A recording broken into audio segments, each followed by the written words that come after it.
Alors, ce qu'on veut, la formation, je l'ai appelée Comment faire des disciples. Euh, et en fait, on pourrait l'appeler de bien des manières. On pourrait dire comment être un parrain, un bon parrain, comment être parrainé, comment faire des disciples, comment déléguer une tâche. Il y a plusieurs, on pourrait dire plusieurs mots pour la même formation parce que, en fait, quand on est en train de parler de la vie d'Église, c'est ce qu'on est en train de faire. Donc, dans un premier temps, on va dans cette direction-là. Euh, euh, Vous avez dans votre cahier, je suis à la page 4 de votre cahier. On va y aller au fur et à mesure de la formation. Euh, on est à la page 4. Et aujourd'hui, nous allons commencer avec une première étape. L'étape numéro 1, ça va être en 10 étapes. On va y aller étape morceau par morceau. Un éléphant, ça se mange une bouchée à la fois. Donc, on va y aller morceau par morceau, puis normalement, on va essayer de vous juste accompagner sur votre chemin. Euh, vous, on va avoir quelques lignes à remplir. Vous avez une première ligne ici, là, que vous avez dans votre cahier numéro à la page 4. Avec cette formation, nous tenterons de répondre à la question suivante.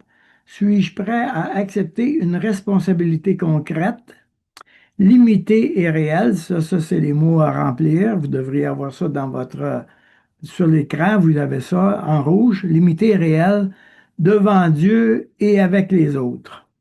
Donc, cette aujourd'hui, nous sommes, en fait, toute la session d'aujourd'hui, c'est pour nous poser la question, je m'embarque-tu ou je m'embarque pas?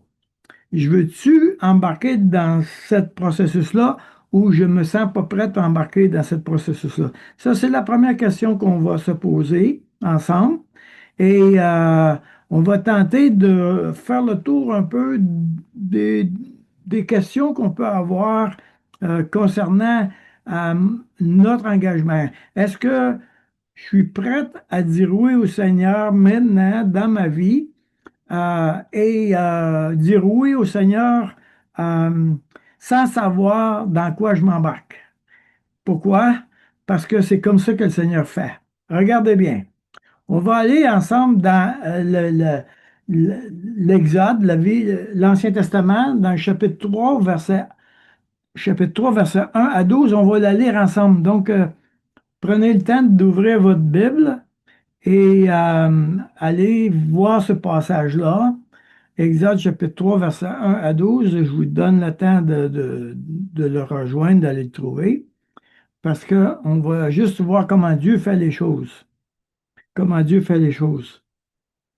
Au verset 1, chapitre 3, verset 1, Moïse faisait paître le troupeau de Jéthro, son beau-père, sacrificateur de Madian, et il mena le troupeau derrière le désert et vint à la montagne de Dieu à Horeb. L'ange de l'Éternel lui apparut dans une flamme de feu au milieu d'un buisson. Moïse regarda et voici le buisson était tout en feu et le buisson ne se consumait point. Verset 3. Moïse dit, je veux me détourner pour voir quelle est cette grande vision et pourquoi le buisson ne se consume pas. L'Éternel vit qu'elle se détournait pour voir et Dieu l'appela du milieu du buisson et dit, Moïse, Moïse, et il répondit, me voici. Dieu dit, n'approche pas d'ici, ôte tes souliers de tes pieds, car le lieu sur lequel tu te tiens est une terre sainte. Et il ajouta, le Dieu de ton père, le Dieu d'Abraham, le Dieu d'Isaac et le Dieu de Jacob. Moïse se cacha le visage car il craignait de regarder Dieu. L'Éternel dit, j'ai vu la souffrance de mon peuple qui est en Égypte, et j'ai entendu les cris qui lui font pousser ses oppresseurs, car je connais ses douleurs. Je suis descendu pour le délivrer de la main des Égyptiens et pour le faire monter de ce pays dans un bon et vaste pays, dans un pays où coule le lait et le miel, dans les lieux qu'habitent les Cananéens, les Hétiens, les Amoréens, les Phérésiens, les Éviens et les Jébusiens. Verset 9. Voici les cris d'Israël sont venus jusqu'à moi, et j'ai vu l'oppression que lui font souffrir les Égyptiens. Maintenant, va, je t'enverrai auprès de Pharaon et tu feras sortir d'Égypte mon peuple, les enfants d'Israël. Moïse dit à Dieu, qui suis-je pour aller vers Pharaon et pour faire sortir d'Égypte les enfants d'Israël? Dieu dit, je serai avec toi et ceci sera pour toi le signe que c'est moi qui t'envoie. Quand tu auras fait sortir d'Égypte le peuple, vous servirez Dieu sur cette montagne. Alors, c'est vraiment intéressant ce passage-là. Euh, Dieu confie des responsabilités à ceux qui acceptent de répondre avec fidélité, même s'ils se savent imparfaits et en chemin. Voyez-vous qu'est-ce que Moïse dit à Dieu? Il dit, qui suis-je pour aller vers Pharaon et pour faire sortir d'Égypte les enfants d'Israël? C'est qui?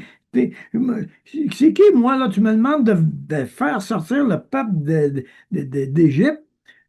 Ça veut dire quoi, là? C'est quoi la job? Peux-tu m'expliquer, etc.? Et ce que Dieu dit, c'est moi, j'ai un plan pour toi, j'ai un plan pour ton service, pour le peuple qui a besoin de toi. Et je te demande, est-ce que tu es d'accord pour embarquer dans le projet? Donc, c'est intéressant que Moïse ne connaît pas, ça veut dire quoi, s'embarquer dans la chose. Ce que Dieu voulait savoir, c'est est-ce que je suis prête, est-ce que tu es prête à répondre à l'appel à mon appel? Voyez-vous, quand Jésus a dit à ses disciples, suivez-moi, je vous ferai pécheurs d'hommes, qu'est-ce qu'il a fait? Il ne savait pas dans quoi il s'embarquait. Il ne savait pas qu'il serait finalement, au bout de la ligne, là, des fondateurs d'une Église, là, de l'Église universelle. Les apôtres sont les fondations de l'Église. Mais les autres, ils étaient des pécheurs. Là. Ils allaient prendre du poisson, là, c'est tout. Alors, imaginez tout le chemin que Dieu a fait faire à ces apôtres-là, tout le chemin que Dieu a fait faire à Moïse, et tout le chemin que Dieu est prêt à nous faire faire si on lui dit oui. Si on lui dit oui, vous n'avez aucune idée où ça va mener. Vous avez zéro idée. Mais lui va me transformer, lui va nous changer, lui va nous équiper, lui va nous prendre par la main et il va faire que nous serons utiles pour son œuvre et euh, pour l'Église, pour la communauté, pour le peuple de Dieu.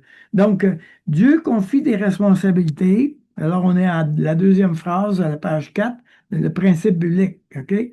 Dieu confie des responsabilités à ceux qui acceptent de répondre avec fidélité, même s'ils se savent imparfaits et en chemin.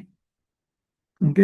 Donc, je suis conscient que j'ai un bout de chemin à faire. Je suis conscient que dans plusieurs domaines de ma vie, il y a des manquements. Je suis conscient que je ne suis pas tout à fait équipé pour dire oui au Seigneur, puis pour dire oui à quoi, je ne sais pas.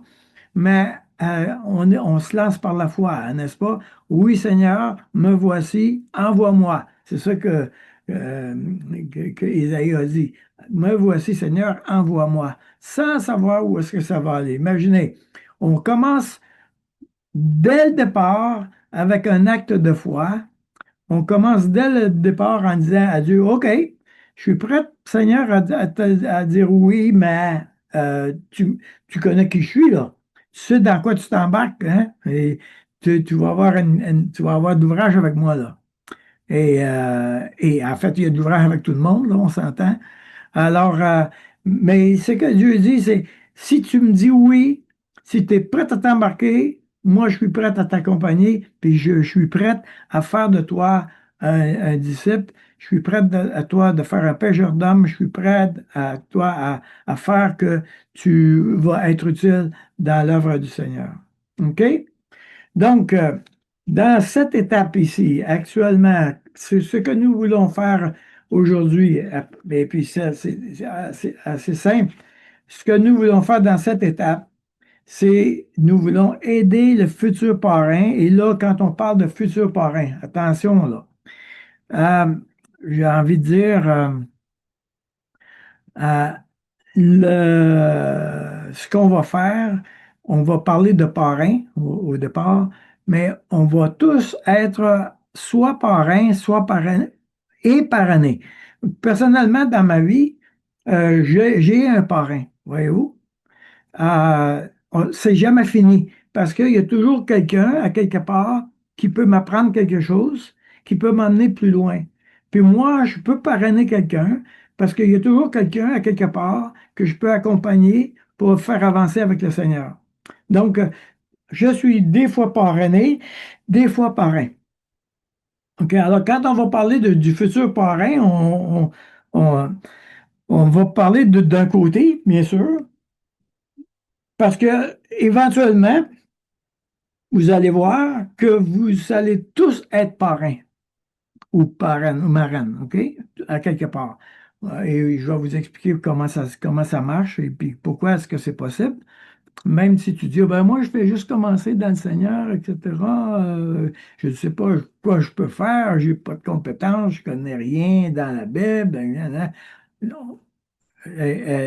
La session aujourd'hui, là, c'est pas de poser la question si tu connais des choses, si tu peux être parrain, si tu peux pas être parrain. La question aujourd'hui, c'est veux-tu? Ça, c'est la question et c'est à la question que tu dois répondre. OK? Dans cette étape, nous voulons aider le parrain, le futur parrain, à savoir s'il est prêt à dire oui à une responsabilité réelle. Il apprend qu'il peut s'engager sans être parfait à comprendre pourquoi il le fait. OK? Donc, dans la page 4, le but, les deux phrases, les deux bouts de phrases que vous avez à remplir, c'est ceci. Dans cette étape, nous voulons aider le futur parrain à savoir s'il est prêt à dire oui à une responsabilité réelle.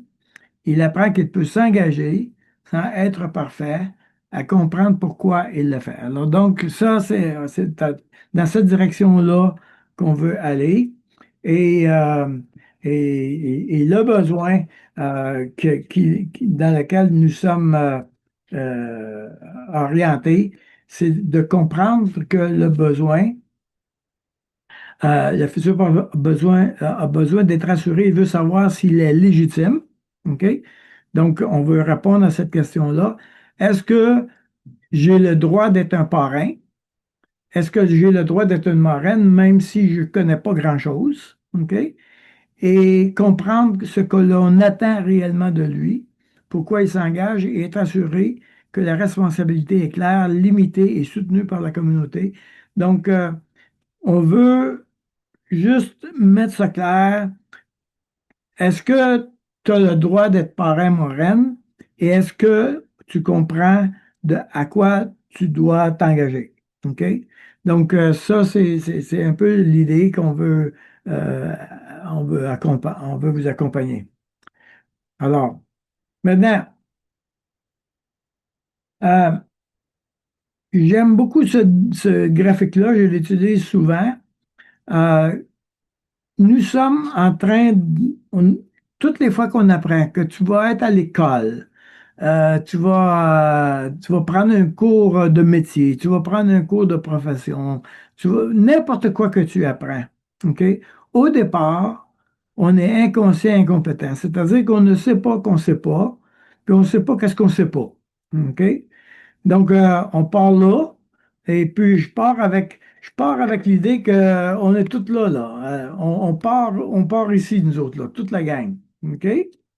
Même moi, parce que je suis en train de vous donner une formation, par exemple, et je ne sais pas si ça va vous convenir, et je ne sais pas si ça va vous aider, parce que c'est la première fois que je la donne de cette manière. Donc, moi, je suis aussi à l'école, puis je vais demander aux responsables de l'Église de cette île, je vais poser des questions, je vais leur demander si ça convient pas, on va s'ajuster, etc. Comme ça. OK? Donc, on est tous là, on est tous à cette étape-là, et Dieu voulant, par la grâce de Dieu, on va passer de cette étape-là, puis on va aller à cette étape-là. C'est-à-dire que maintenant, on va savoir qu'est-ce qu'on doit savoir, mais on ne sera pas nécessairement capable de le faire. Mais c'est pas grave, parce qu'on a fait un pas de plus. Ça n'existe pas quelqu'un qui est compétent au départ. Ça se peut pas, ça. OK? Évidemment, notre question à nous et votre question que vous devez répondre, c'est est-ce que je suis prête, moi, à apprendre, puis à apprendre que j'ai beaucoup de choses à apprendre, j'ai beaucoup de choses à développer, j'ai beaucoup de choses à comprendre. Est-ce que tu es prête à faire ça? Tu vois? Est-ce que tu es prête à dire à Dieu, écoute, tu me prends, je suis incompétent, je ne sais pas comment faire. Est-ce que tu es prête à dire à Dieu, prends-moi comme je suis, là, et puis transforme-moi comme tu veux que je sois. OK? Aujourd'hui, c'est de ça qu'on veut répondre. C'est la question qu'on veut répondre. OK? Donc, on va aller avec un premier exercice, si vous le voulez bien. On va aller à la page 6. OK? Et je vais vous demander de répondre aux trois premières questions. OK? Vous allez répondre aux trois premières questions. Euh, et la question, puis-je être un parrain alors que je crois que plusieurs choses semblent me disqualifier? OK? Est-ce que je peux être un parrain alors que je crois que plusieurs choses semblent me disqualifier? Première question. Quelles sont les... Là, tu peux cocher celles que tu veux, là. OK? Quelles sont les principales raisons pour lesquelles je crois que certaines choses me disqualifient pour être parrain? Mon passé ou certaines erreurs me font douter. Je me compare à d'autres que je juge plus aptes. Je manque de confiance en moi ou en ma foi. Je ne vois pas clairement ce qu'on attendrait de moi. Quelles sont les raisons pour lesquelles je crois que certaines choses me disqualifient? Est-ce que tu penses que, à quelque part, tu te disqualifies?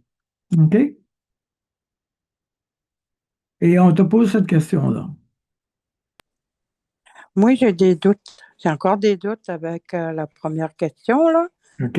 Mais je me dis, si j'ai la foi, je vais la traverser.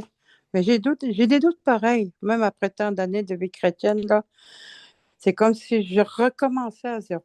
C'est ça Oui, que je me pose beaucoup de questions. oui.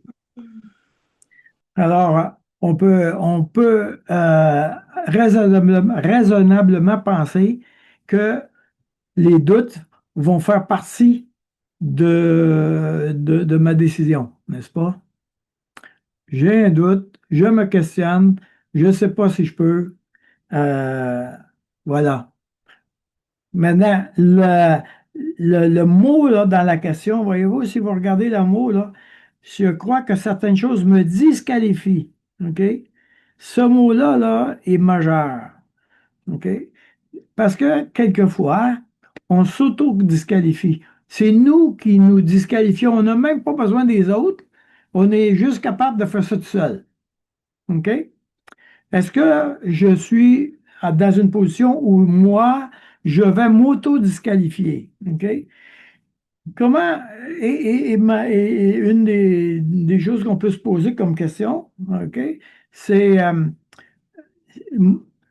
Moïse, il dit, qui suis-je pour aller vers Pharaon? Tu vois, il s'auto-disqualifie, puis un peu plus loin, il dit, j'ai pas la parole facile, moi, là, dans chapitre 4, versets 10 et 11, là. Il dit, je n'ai pas la parole facile, pourquoi tu m'envoies là? Moi, là, je bégaye, là. Et puis là, tu me demandes d'être le leader. Imaginez-vous que tu dirais à Moïse, il va falloir que tu vas être le premier ministre du Québec ou du Canada. Et puis Moïse dit, regarde, moi, je ne peux pas être premier ministre du Canada, là. Je bégaye, j'ai de la misère, je n'ai pas fait d'études en économie, je n'ai pas fait d'études en politique. Pourquoi tu me demandes de faire ça, là? OK? Donc, oui, il y a une réaction normale de s'auto-disqualifier, mais ça serait triste de rester dans cette position-là. Deuxième question. Les raisons pour lesquelles je me disqualifie, viennent-elles surtout de mon regard sur moi-même, de mon parcours ou de ce que j'ai observé chez d'autres? Donc, quelle réponse fait partie ou peut-être il y a une autre réponse. Principalement, je me disqualifie quand je me regarde moi-même. Principalement, à cause de mon parcours. Quand je regarde mon passé, quand je regarde ce qui est arrivé, quand je regarde les gaffes que j'ai faites, principalement ce que j'ai vu et entendu chez d'autres. Ah, oublie ça, Daniel, tu peux pas faire ça. C'est qui, toi, pour qui tu te prends? OK? Donc, il y a des gens qui ont quelquefois des commentaires qui sont blessants ou difficiles et des fois, j'y prends un peu trop au sérieux. Qui je dois écouter en premier? Ou c'est un mélange de tous ces éléments-là. OK? Est-ce que quelqu'un aimerait réagir à ça? Est-ce que quelqu'un aimerait nous partager si une de ces raisons-là ou d'autres raisons qui feraient que tu te disqualifies? Même si j'ai des doutes, là, je me dis, oui, Seigneur, tu es avec moi. Puis, je vais avancer pareil. Je vais avancer pareil. Mhm. Puis, je me dis, oui, Oui. même si j'ai peur d'ouvrir ma bouche, mais je vais l'ouvrir pareil, même si je suis gênée ou quoi que ce soit. Mhm. Dieu va me donner la force de Mhm. continuer. C'est ça, je me dis. OK. OK. Est-ce qu'il y a des raisons dans ta vie qui sont assez solides pour te disqualifier? Ou est-ce que tu dis, j'admets que je me disqualifie, mais je n'ai pas raison de me disqualifier? Est-ce qu'il y a quelqu'un qui est à cette place-là? Moi, je pourrais dire, parce que ça dit principalement dans mon parcours personnel, euh, moi, je me disqualifierais parce que, comme pour donner un cours, j'ai jamais fait ça. Prêcher, j'ai jamais fait ça. Il y a beaucoup de choses quand même qui me disqualifient d'après mon parcours que j'ai eu. Oui. Fait que, il y a ça. Mais là, tu te disqualifies par rapport aux tâches que tu penses que tu devrais faire. Ouais, ben c'est ça. Je Alors, pense que mais la question, c'est est-ce que juste par rapport au fait que je veux servir Dieu, est-ce qu'il y a quelque chose qui te disqualifie? non, pas vraiment. Si c'est par rapport à qu'est-ce que je veux faire pour le Seigneur, non, parce que je veux Ouais. faire des Voilà. choses. Alors, Mais les tâches, OK, je pensais, moi, c'était vis-à-vis des tâches qu'on non, avait à parce que faire. là, on ne sait pas qu'est-ce que Dieu vous nous a demandé, on ne sait pas encore, là. Il a juste dit, veux-tu? OK, Il c'est n'a rien beau, demandé oui. encore, il a juste dit, veux-tu? OK, c'est bon. Alors, il va falloir premièrement répondre à cette question-là, tu vois. Veux-tu? Euh, tu sais, quand j'accepte le Seigneur, là, quand je dis à Dieu, prends ma vie, là, euh, j'ai dit, prends ma vie, mais là, il va faire quoi avec, lui, là? On ne le sait pas. On n'a aucune idée de qu'est-ce qu'il va faire avec notre vie, là. On y va par la foi, on saute dans le bain, puis on dit à Dieu, OK, fais quelque chose de ma vie, je te donne ma vie, c'est à toi, c'est toi. Donc, je lui donne un chèque en blanc, puis je lui dis, écoute, je ne sais pas ce que tu vas faire avec ça, là, parce que là, moi, j'arrive ici avec toi, puis je suis tout croche. OK? Donc, je veux entendre ça. Dieu veut entendre ça de toi. Ça se peut que tu n'es pas prête maintenant, peut-être tu as peur, etc. On se comprend, ça, c'est tout à fait légitime. OK? Mais question numéro 3. Est-ce que je crois qu'un parrain doit avoir tout réglé dans sa vie ou peut-il l'accompagner tout en étant lui-même en chemin? Autrement dit, est-ce qu'un parrain, une marraine est parfait? Il faut avoir tout réglé avant d'accompagner. Il faut être très avancé spirituellement. On peut accompagner tout étant en chemin ou on peut accompagner ça fait partie du chemin. Accompagner fait partie du chemin. Autrement dit, pour être honnête, ici, on est en train de dire, euh, quel que soit le parrain, quelle que soit la personne, cette personne-là qui va être parrain va avoir un bout de chemin encore à faire. Personne n'est arrivé. OK? Le jour où je serai un croyant accompli, ben, je vais être au ciel. En attendant, tant que je ne suis pas rendu au ciel, puis je ne suis pas parfait, oublie ça. Il y a encore du chemin à faire, il y a encore du travail à faire dans ma vie personnelle. Il y a encore une transformation à faire pour être de plus en plus semblable à Dieu. Donc, vous imaginez, s'il fallait que les pasteurs soient parfaits, il n'y aura pas un pasteur dans aucune église. Zéro. Tout le monde attendra qu'il n'y ait un qui soit parfait. Puis quand il va être parfait, OK, ben il y en a un parfait, ça se peut il tombe imparfait parce qu'il va être orgueilleux. Il est seul d'être arrivé. Alors, voilà. Donc, pourquoi est-ce que puis-je être un parrain et alors que je crois que plusieurs choses peuvent me disqualifier? Il faut se poser cette question-là. La deuxième grande question qui est devant nous, je suis toujours à la page 6 là. Pourquoi un chrétien envisagerait-il d'entrer dans une responsabilité comme le parrainage? Pourquoi je ferais ça finalement? Tu sais, dans quoi je m'embarque et pourquoi je ferais ça? OK?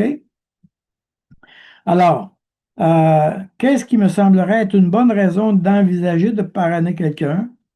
Répondre à un besoin dans l'Église, aider quelqu'un qui en aurait besoin, vivre concrètement ma foi chrétienne, transmettre ce que j'ai moi-même reçu, ou peut-être une autre réponse. Si tu devais envisager de parrainer de quelqu'un, pourquoi tu le ferais? Quelle serait ta raison pourquoi tu dirais oui? Je vous écoute. Ben, Daniel, moi, je trouve que c'est toutes des bonnes réponses. C'est toutes des bonnes réponses. Je suis plus interpellé peut-être par pouvoir aider quelqu'un qui en aurait besoin. OK. Donc, il y a des gens autour de moi et voilà, Seigneur, si tu peux m'employer, si tu veux m'employer, me voici. Good. Un autre. Moi, j'ai répondu, ben, répondre à un besoin dans l'Église. Répondre à un besoin dans l'Église. Ben, c'est tout bon, les réponses, mais Est-ce qu'il y a des besoins dans l'Église?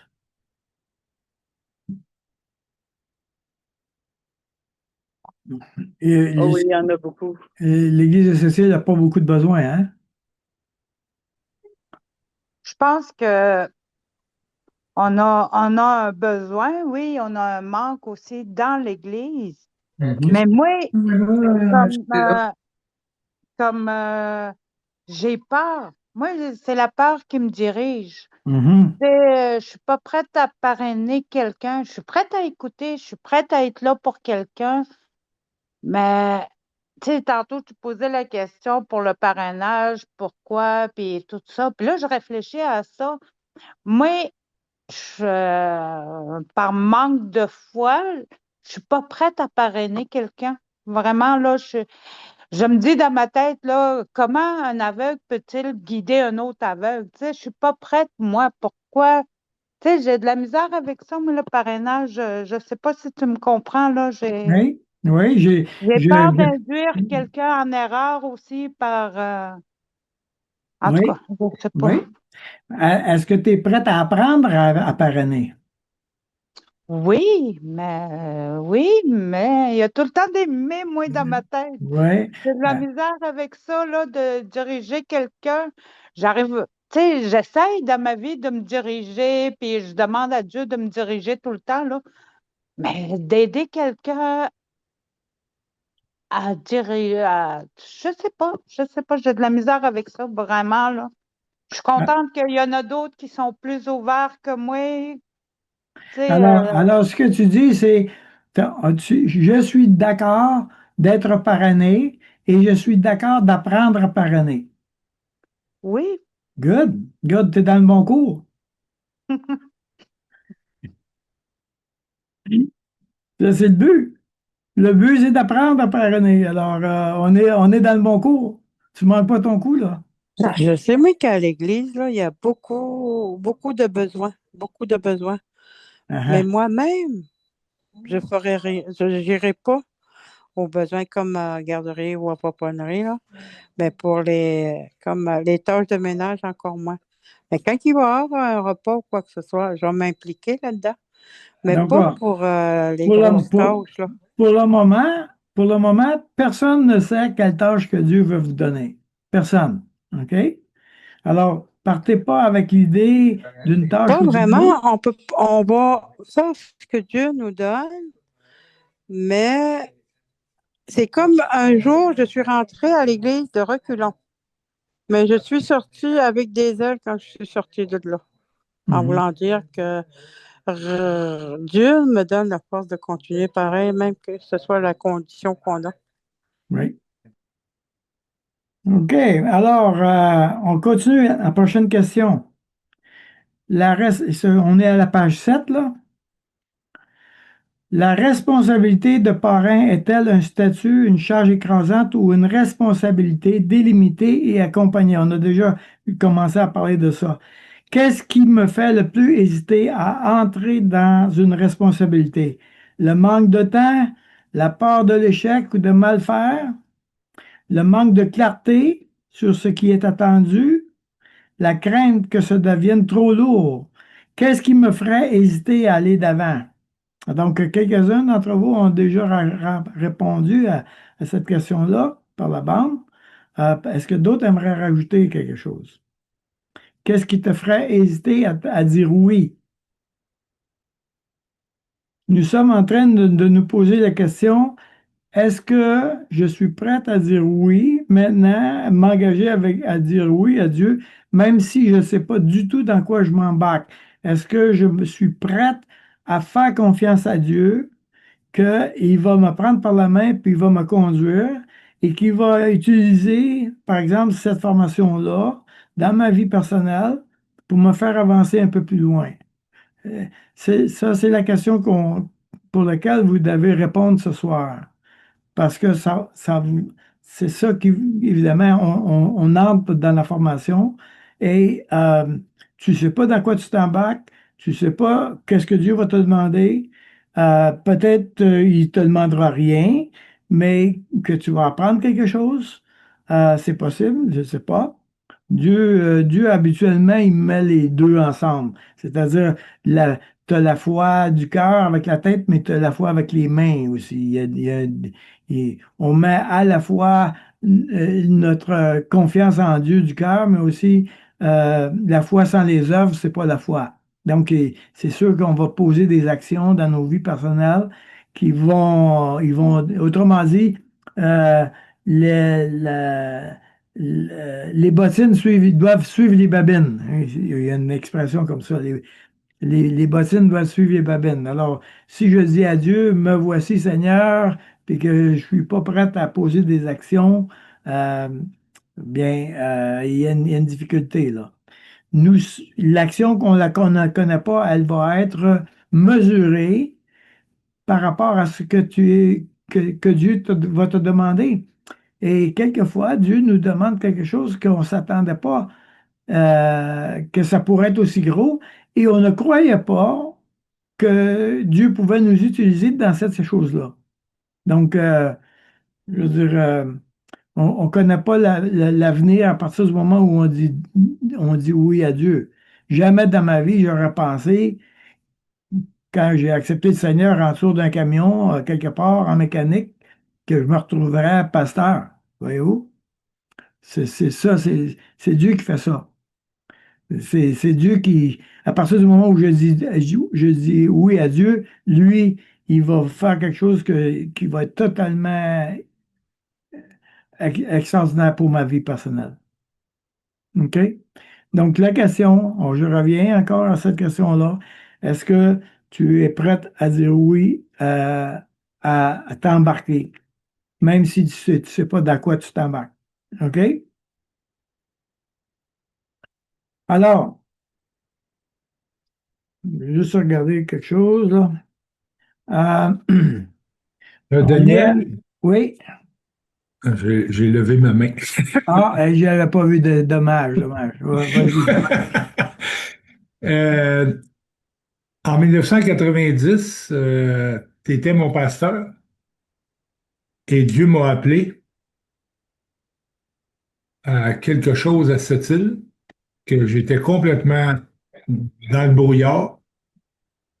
En 1997, 7 ans plus tard, Dieu m'a déménagé avec Brigitte les enfants à cette île. J'étais toujours dans le brouillard, mais je savais qu'il voulait que je fasse quelque chose ici.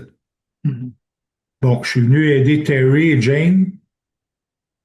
Euh, et en 2007, Dieu m'a demandé d'être pasteur. C'était vraiment, vraiment, vraiment pas ce que je pensais pendant toutes ces années-là. Euh, j'ai compris que je deviendrais le pasteur un peu quelques semaines avant que Terry parte. C'est là que j'ai commencé à comprendre que c'était ça que Dieu était pour me demander de faire. Toujours en me disant, j'ai pas les compétences. Et aussi, et aussi en me disant, je suis pas digne. Mhm. Je suis qui, moi, pour être pasteur? Mhm. Ça, tout de suite, j'aurais répondu, jamais de la vie, non, je suis pas capable, j'ai pas la formation,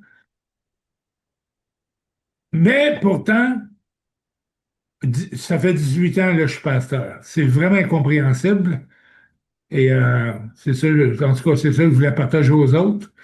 Peut-être que Dieu vous appelle à quelque chose, à partir de la MOP jusqu'à missionnaire ailleurs.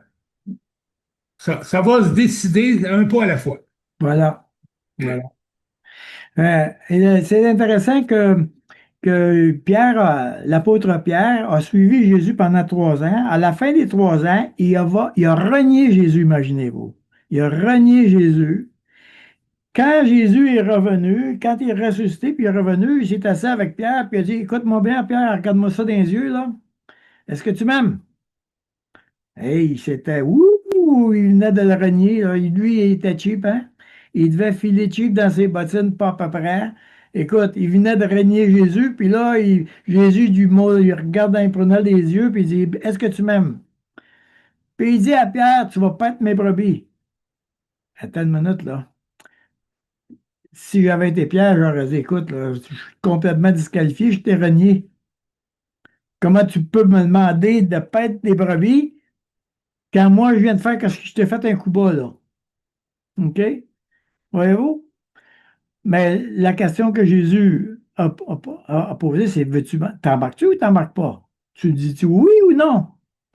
Je sais, moi, que tu m'as renié. Je te l'ai dit que tu étais pour me renier. Je sais qu'est-ce que tu as fait. Je sais où tu étais. Je sais qu'est-ce qui te manque. Je sais t'es quoi tes problèmes. Je te demande pas ça. Je te demande t'es veux-tu. C'est ça que je te demande. C'est tout. C'est assez simple, hein? Laisse-les faire. Laisse-les faire après. À partir du moment où tu dis, OK, prends ma vie, laisse-les faire. Laisse-les travailler ta vie. Laisse-les te transformer. Laisse-les t'utiliser. OK? Mais premièrement, est-ce que je veux dire oui? OK? Alors, on est à la page 8, là. Évaluer sa capacité de transmission. OK? Qu'est-ce que je suis en mesure de transmettre de façon authentique à partir de ce que je vis réellement? Choisis une ou deux réponses comme tu veux. Qu'est-ce que tu es en mesure de transmettre? Est-ce que tu es en mesure de témoigner de ce que Dieu a fait et fait encore dans ta vie? Est-ce que tu veux dire ça? Est-ce que tu veux dire, voici ce que Dieu fait dans ma vie? Partager des pratiques simples de la foi. Est-ce que tu veux faire ça? Est-ce que tu pries? Est-ce que tu lis? Est-ce que écoutez, là, vous êtes ici, on est ensemble là, dans une formation, là. Le mot persévérance, là, il s'applique à vous, là. Si tu n'étais pas persévérant, tu ne serais pas là, là. OK? Mais ça fait partie de ce qu'on veut transmettre. Accompagner quelqu'un dans une expérience concrète de service. Soutenir quelqu'un dans une responsabilité déjà engagée. Est-ce que je suis prête à accompagner quelqu'un qui veut faire quelque chose? Est-ce que je peux l'aider? Est-ce que je peux... deuxième question, quel type de relation me semble juste et viable pour moi sans m'imposer ni me retirer inutilement? Est-ce que je suis prête à marcher à côté comme compagnon de route? Est-ce que je suis prête à encourager et soutenir ponctuellement? Est-ce que je suis prête à orienter à certains moments précis? Est-ce que je suis prête à accompagner de manière plus suivie et intentionnelle? OK? Donc, vous avez des questions ici et ce que j'aimerais que tu fasses, c'est que tu ailles visiter ces questions-là et plutôt que je veux pas être dans une place où je te coince dans un coin puis que tu dois répondre avec ton sang ce soir. J'aimerais que tu ailles devant Dieu et que tu poses cette question à Dieu, que tu te places devant Dieu puis dis, est-ce que moi je suis prête à faire ça? OK? Maintenant, dans votre cahier, je vais vous demander d'aller à à la page 17. Cette session ici, c'est une des formations les plus différentes, j'ai envie de dire. Alors, à la page 17, voyez-vous, là, pour chaque session, il va y avoir des exercices à faire pendant la semaine. OK? Pour cette semaine, il n'y a seulement qu'un exercice, c'est l'exercice numéro 1 qui est à la page 9. OK? Ma santé émotionnelle. Donc, la page 7, c'est le numéro de la page pour l'exercice à faire. Et la page 9, c'est l'exercice. Et là, il y a plusieurs pages. OK? Ce sont une évaluation de ta santé émotionnelle, de ta santé spirituelle. OK? Alors, vous devez remplir ce questionnaire-là avant la prochaine session. Lundi prochain, là, on va parler de ça. OK? Alors, autrement dit, quand on parle de parrainer, quand on parle d'accompagner quelqu'un, la première personne à qui on faut s'occuper, c'est toi, soi-même. C'est-à-dire que c'est fondamental que nous soyons en train de nous occuper de notre propre santé spirituelle. OK? Donc, on commence par nous, autrement dit, avec Dieu. OK? Et une fois qu'on a commencé avec nous, on va s'assurer tout au long du parcours que ta santé spirituelle est correcte et que tu n'es pas en train de te battre avec quelque chose dans ta vie qui fait que tu es en train de donner le fond de la coupe plutôt que de la coupe qui déborde. Autrement dit, ce qu'on va faire dans une église, le service qu'on fait dans une église, ce n'est pas un service où je performe. Quand je performe, là, ça me demande beaucoup, beaucoup d'énergie. Quand c'est Dieu qui le fait, et quand c'est Dieu qui me le fait faire, ça ne demande pas d'énergie. L'exemple la plus intéressante que j'aime beaucoup cet exemple-là, c'est qu'il y a une différence entre tu rames dans un bateau, tu rames dans une chaloupe ou tu fais de la voile. Il y a une différence énorme. Avec un bateau, avec une chaloupe, ramer, ça demande de l'énergie. Il faut que tu rames des fois à contre-courant, des fois ça avance pas comme tu aimerais. En plus de ça, tu peux pas voir en avant bien gros parce que tu regardes par en arrière, puis ça demande beaucoup d'énergie. Le voilier, tout ce que ça a à faire, c'est que j'ai besoin juste de permettre au vent de me pousser. Donc, si moi, comme croyant, je dis à Dieu, OK Dieu, souffle mes voiles, je vais me laisser guider. Souffle mes voiles, tu vas faire ça dans ma vie personnelle. Alors, à partir de ce moment-là, le service chrétien est facile. OK? Alors ça, c'est très important pour moi que vous compreniez que à partir du moment où tu vas performer, à partir du moment où tu vas essayer de plaire aux autres, à partir du moment où tu vas essayer de faire que les autres sont contents avec toi, ben, on passe au côté. On passe au côté. C'est pas ça qu'on veut. Ce qu'on veut, c'est que toi, avec le Seigneur, tu grandisses, que tu te vois transformé et que tu vois que Dieu est en train de t'utiliser. OK? Alors ça, c'est vraiment important. Donc, je vous invite pour la semaine prochaine à faire cet exercice-là, la page 9 et les suivantes. OK? Par exemple, si tu n'es pas un parrain maintenant, ce que tu es en train de faire ici, pendant qu'on est en train le cours, tu es en train d'apprendre à être un parrain. Tu es dans un sens, actuellement, tous les participants sont des parrainés. OK? Donc, c'est pas compliqué, là. Ça va?